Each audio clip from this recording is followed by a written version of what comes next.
Morning. Anybody ever watch this television show? Yeah? Okay. What would you do? How many of you like this show? Okay. Now notice that there were a lot fewer enthusiastic responses to like it. Well, if you've never seen this show, let me describe it for you. It's actually been on for a really long time, like 10 years or so or more. It's on ABC, and it's a hidden camera show. And basically, they put these actors in situations to portray real-life situations just to see what will happen, to see if the people around them will step up, step in, say something, interject themselves into somebody else's situation. And some of the episodes I was looking on Wikipedia, the great place to get all information, there's a list of like every episode that they've done. And so I was looking through there, and some of these episodes are pretty benign. I mean, they're pretty easy. There's an episode where a teenager is in a restaurant with his parents, and he's on his phone, and the parents are trying to talk to him, and he won't respond, and finally he yells at the parent, and all of us think, that's just life. That's my family, right? I mean, that's just what it is. So who's going to interject themselves in that? We feel your pain. We're all there. But others are a little bit more emotional and engaging. Like there was an episode where there was a white waitress who was serving two African-American teenagers, and she told the teenagers that they would have to prepay for their meal before she would be willing to serve them. Now that one right there is a little bit more emotion evoking, right? I mean, if you're sitting there, what would you do if you see no one else having to prepay, but she's saying they did? What would you do?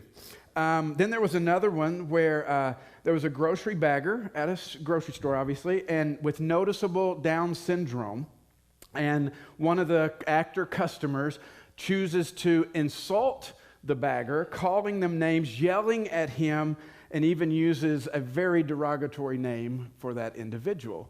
And of course, the question for that is, what would you do? If you were standing in behind that person in the line, if you were sitting at the table next to the African-American teenagers, what would you do? Now, I have to admit, many of you had the same response to this show that I do. I don't like it. I don't like it at all because it makes me feel very bad. It makes me feel very guilty because personally, I've shared before, even though I stand up here in public speak often, I'm more of an introvert. I'm more of a keep to yourself kind of guy. Anybody out there like me? Like, yep, I see those hands in the sound booth back there. That's why they're in the sound booth, right? Because it's the box of protection. Nobody comes in the box of protection. They leave us alone. No. We're that way. We see something happen, and we look and we're like, oh, that's wrong. They shouldn't do that. And we turn around and walk the other way, right? I mean, I don't like this show for that very reason because it makes me feel a bit guilty knowing that in most of these or all of these situations, I'm the guy that just kind of can be the guy that just sits on the sideline and let it happen. But how about you? How about you? If you were in those situations, if you saw something inappropriate happening around you, would you put your head down and walk right on by, or would you be the kind of person that was willing to step in, to engage, to maybe even confront that bad behavior? What would you do? Well, this is the question we're going to address today. We're in the middle of this series that we're calling Imagine, from what is to what could be. And every week what we're doing is we're turning our attention back to the Old Testament, specifically the prophets of the Old Testament. And we're looking at the messages and the words of warning sometimes and the truth that they were speaking to the people to see if we take those messages and we bring them forward. Is there a message for us today? And how would our lives and our neighborhoods and our communities, how would they be different if we took these words from thousands of years ago and began to live them out today?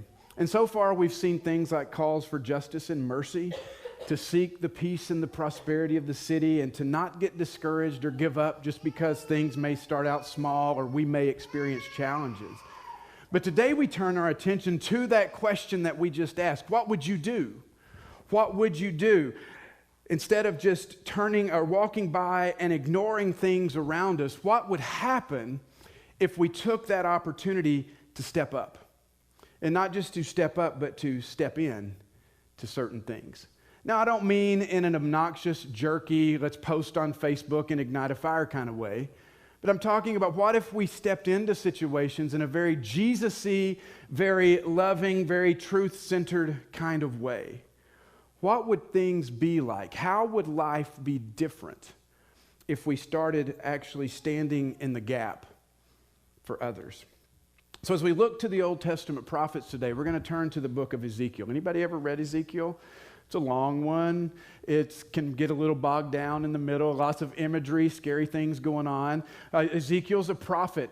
And I will warn you, we're not taking these messages in order, so hopefully you stay with us from week to week. So one week we were before the nation of Judah was taken captive. Pastor Ryan did his message on the peace and prosperity of the city after they were taken captive. And then last week I spoke and we were back to after they had been captive. But now we're going back to the beginning. Now we're going back to the point in time where the people of Judah, the Israelites, are turning their back on God. They're not living right at all. And remember that the purpose that God had for choosing them in that time, in that place, was so that the world would know that He was the one true God. And they weren't doing that at all. In fact, they had given up on following God at all. What they were doing at this point is they were just living like everybody else. They were horrible people. They were diving right headfirst into all the sin of everybody else, and God had no witness at all in that people. And that's where we kind of pick it up today. And I want you to understand the reason we are giving you the history week after week is because this is really the proper way that we should be interpreting the Bible, okay? Sometimes when we like to read the Bible, it's very easy for us to pick out a verse and go, ooh, I like that one. Let's put it on a cross stitch and hang it on the wall, right? I mean, I love that. But that's a terrible way for biblical interpretation because we always have to begin who wrote it, who did they write it to, and what was happening at the time that this individual was writing it. And so that's why every week we're giving you the history to help you understand why is this prophet speaking. And so you'll understand now that the people that the prophet Ezekiel is speaking to, they have turned their back on God completely. And what is happening is Ezekiel is coming to them to say, listen, God is about to remove His protective hand from you.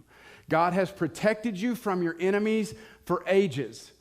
But because you have turned your back on God, God is going to remove His protection, and He's going to allow you to bear the consequence of your sin. He's going to allow you to just have what you think you want anyway. And what is going to happen is these nations are going to come in and they're going to take you into captivity. And as we know, that ended up happening. But today we're before that. So Ezekiel is hearing from God. He's hearing these words of warning, and he's trying to tell the people about the judgment that is to come.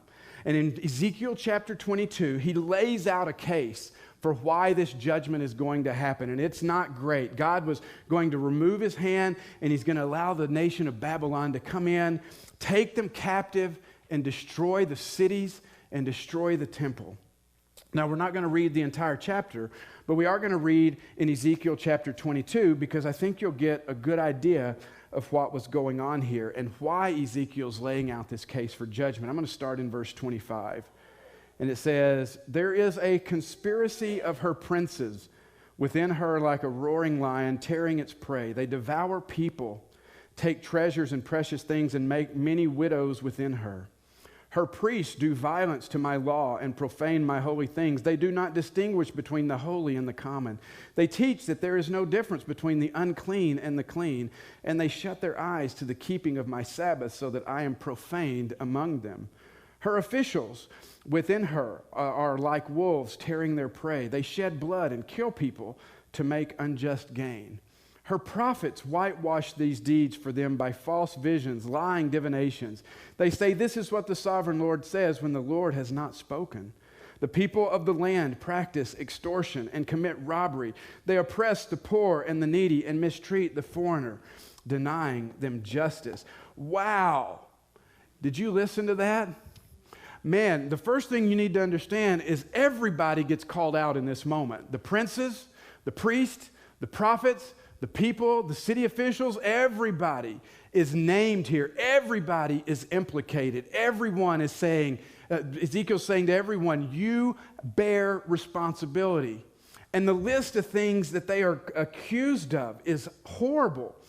Devouring people, stealing, ignoring God, desecrating the religious practices, killing people for gain, false prophecies, extortion, robbery, oppressing the poor, mistreating the foreigner, and denying them justice. And please pay attention that when Ezekiel calls them out, there's no weighting of the various things that oppressing the poor and mistreating the foreigner and denying them justice is equally as bad in the eyes of God as killing people for gain. I think we always need to remember that.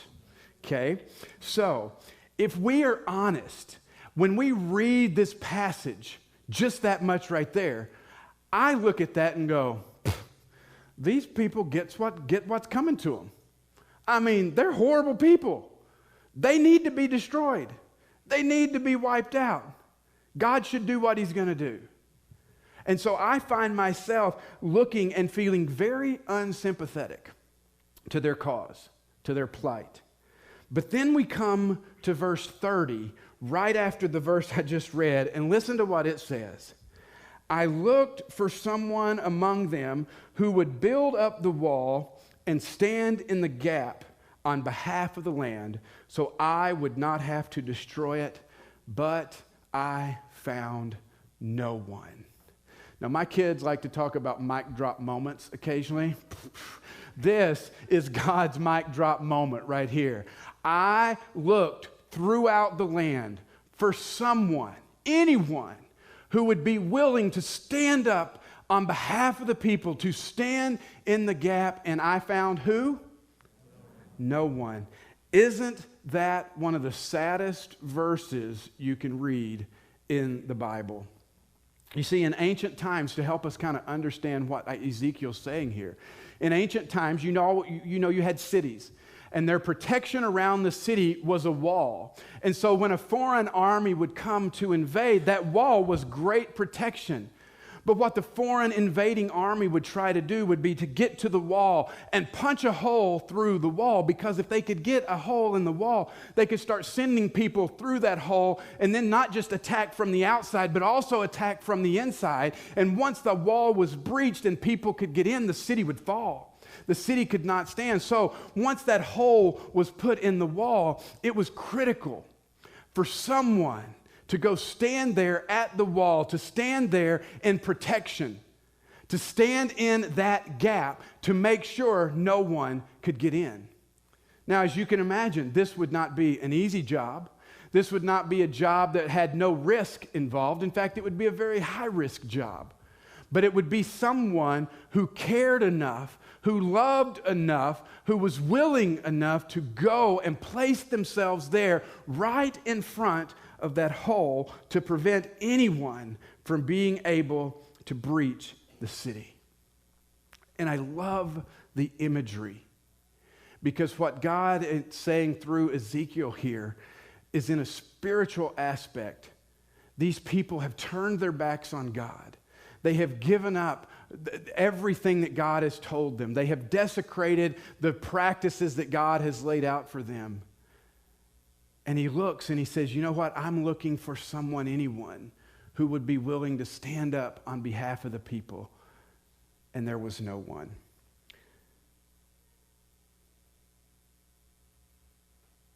God is looking for the same type of people today. People who are willing to stand in the gap for our families, for our coworkers, for our neighborhoods and communities. And the question we come back to today is, what would you do? What will you do? Will God find someone today? I love this imagery. I love the language that it's used, because it tells us that God is looking for someone. God is searching for this person. You see, sometimes when we think about religion and we think about how this thing works between us and God, we often phrase it in the aspect that we have to make our way to God, that we have to be good enough and smart enough and believe the right things and do the right things, and therefore we will find ourselves made acceptable to God and we will make our way to Him. But that's not the case. Because even here in this moment, we're reminded that God is a passionate, pursuing God, and he is constantly looking for people who are willing to care enough about someone else, and people who are willing to step up and intercede for them. And I think I say this all the time, and I love it because, and I repeat it because it bears repeating, that the God of the universe, the God who created it all, the God who created it through his spoken word, the eternally existent God chooses to use you and me in his interaction in this world. Now, yes, it would be easier for him not to. I don't understand why he does, but he wants to use you and he wants to use me to do this, to intercede. To me, there is something significant here, because the importance there is not just as we intercede for others, it means we're helping them, we're loving them, we're caring for them. But it's a great, incredible reminder that as we are willing to stand in the gap, there's equally something as important happening to us, through us, and within us by the power of God. When we are willing to take our attention off ourselves and focus on other people and say, I'm willing to step up, I'm willing to intercede, it means that God is going to do something not just over there, but he's going to do something through us as well. We get to know and grow and experience God in ways that we can't even imagine when we're willing to stand in the gap. Now, I know, going back to the what would you do analogy, for me, many times I look and I see and I want to immediately say, not me. God's got to find somebody else. We begin to look for the excuse for why I can't. Well, I'm not a preacher. I'm not a pastor. I'm not a church leader. I'm not a Sunday school teacher. I'm not a small group or D group leader. I'm not this. I'm not that. We constantly look for reasons why it couldn't be us. But when we look at what God was looking for, he says, I'm looking for someone. I don't know about you, but that's not a very high bar. I think I have a higher bar for the men that want to date and marry my daughters one day. I'm not just looking for someone. You're welcome, Liz. She's like, Dad, shut up. Don't say my name. I'm never coming back. No, we have higher standards for our relationships around us. And yet in this moment, God's going, look, I'm not asking the princes and the priests and the prophets and the city officials. I'm looking for someone. I'm looking for anyone. And I think all of us would look and you would say, well, I think I can do that. I could stand in the gap. I could intercede. But the question is, will we? Because it challenges us at our very core. Will we? Because to stand in the gap for someone else means we self-sacrifice in order for someone else to gain. We are willing to love someone enough to put them ahead of ourselves. And we move our focus from us to them, from our own little universe to their needs and their concerns. You see, standing in the gap is a willingness to sacrifice ourselves for someone else. And we need to ask ourselves, are we truly willing to do that? Do we really care enough? Do we really love enough to be willing to do that? You see, and what we're really talking about when we talk about interceding is a beautiful picture that's laid out for us. Because in the Bible, the one that was interceding most of the time when things were going well for the people was the priest. And what this image tells us is that we are being called upon, all of us, not just me because I stand here and work here, but all of us are being called upon to be priests, people that will stand in the gap to intercede for other people. To be a priest, you are called to be a priest. Even if people don't realize or want you to be their priest, we can still intercede and stand in the gap for them. There's an author I love to read. His name is Richard Foster, and he writes this. He says, as priests appointed and anointed by God, we have the honor of going before the Most High on behalf of others. This is not optional. It is a sacred obligation and a precious privilege.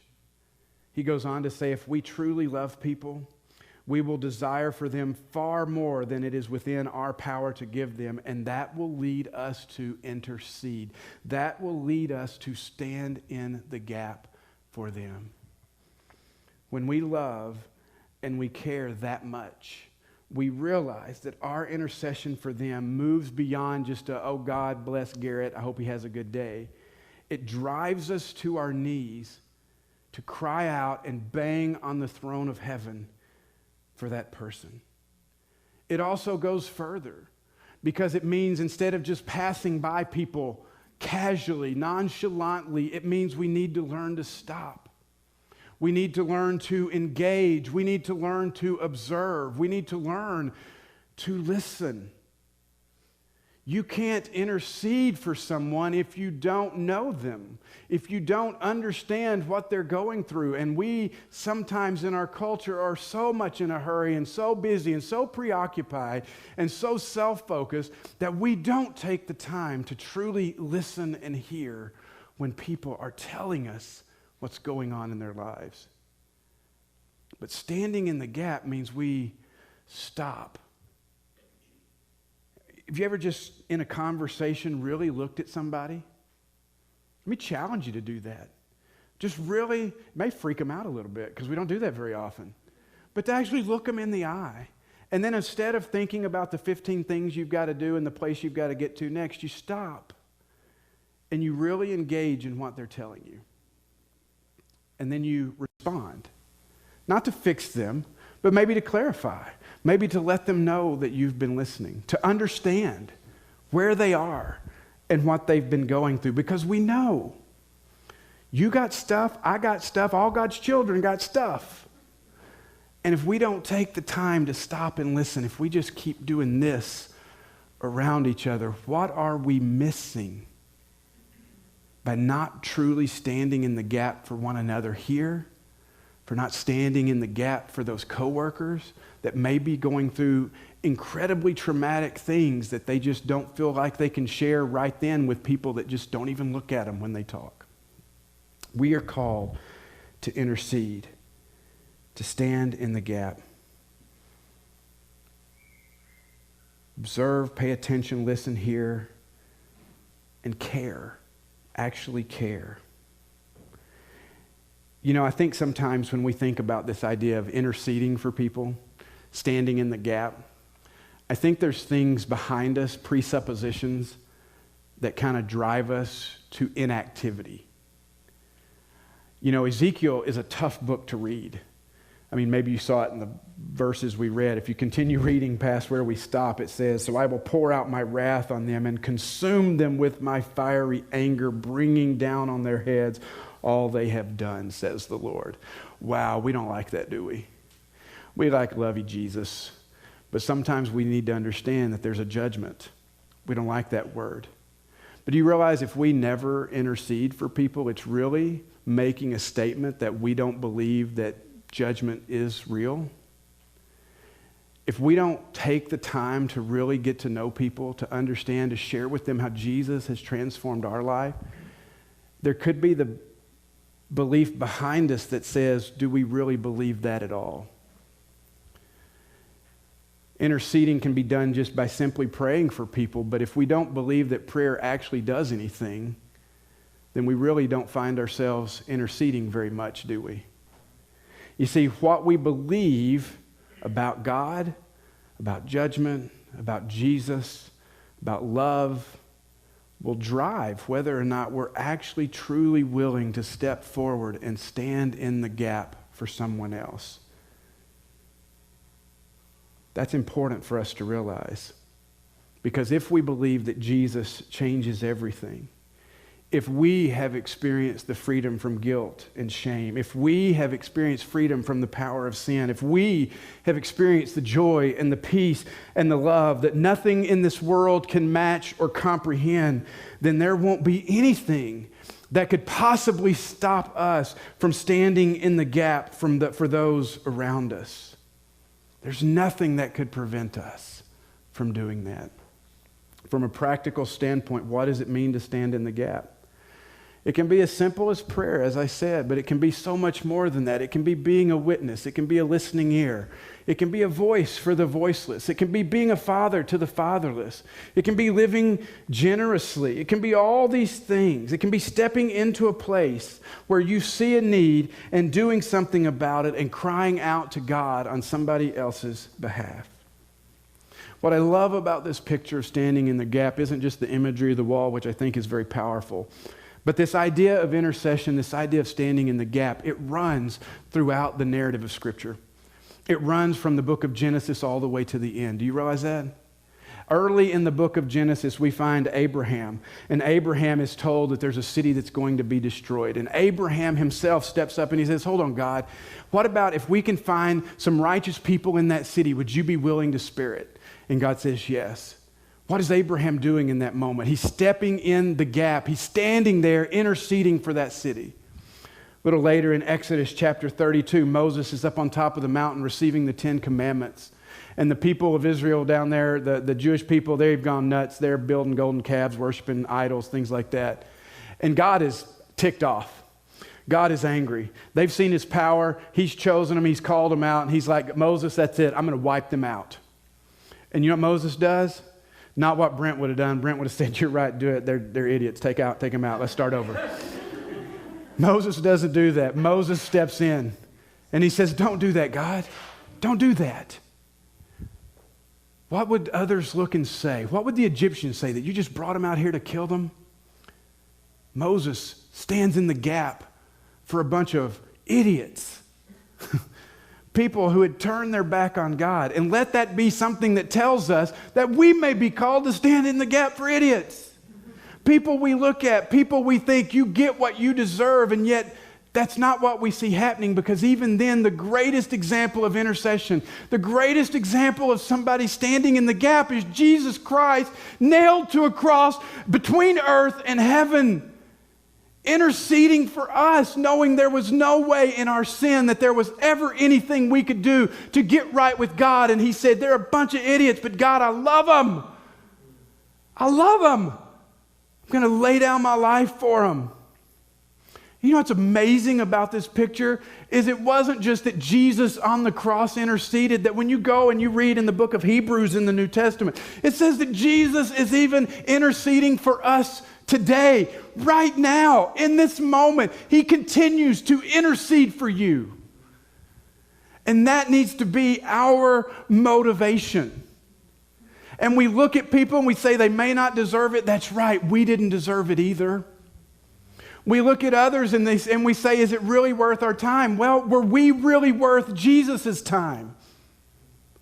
And he looks at us and he says, you were absolutely worth everything I gave for you, up to and including my entire life on the cross. And if Jesus was willing to lay down his life for us, how much more should we be willing to stand in the gap for those people around us? How much more willing should we be willing to step up and be that voice for the voiceless, that father for the fatherless, living generously, doing all those things because people need it, not because they deserve it. We didn't deserve it, but because they need it. And we look and we see people at the point of their need and we step into that gap for them. Remember, the point of this series is called Imagine, from what is to what could be. Think for just a moment how different our community could be if everyone in this room made the conscious decision today to say, you know what, I'm going to find one person, one family, one coworker, one neighbor, one whatever, and I am going to stand in the gap for them this week. And you may be thinking, well, what does that look like? I don't know. But you know, it begins with this. It begins with that picture of that person. And then it begins with a prayer that says, God, show me how to stand in the gap for that person. Because I'm just going to tell you, I believe that you are a priest. I believe that the Holy Spirit of God dwells within you. And when you begin to reach out and to seek out and you pray a prayer like that, that God will speak to you. You will hear his voice and you will know what standing in the gap looks like for that individual. The real question is, back to the beginning, what would you do? What would you do? You see, I think there are three options for us. We can stand idly by and just watch it happen. We can actually stand in the way and try to prevent others from standing in the gap, or we can stand in the gap.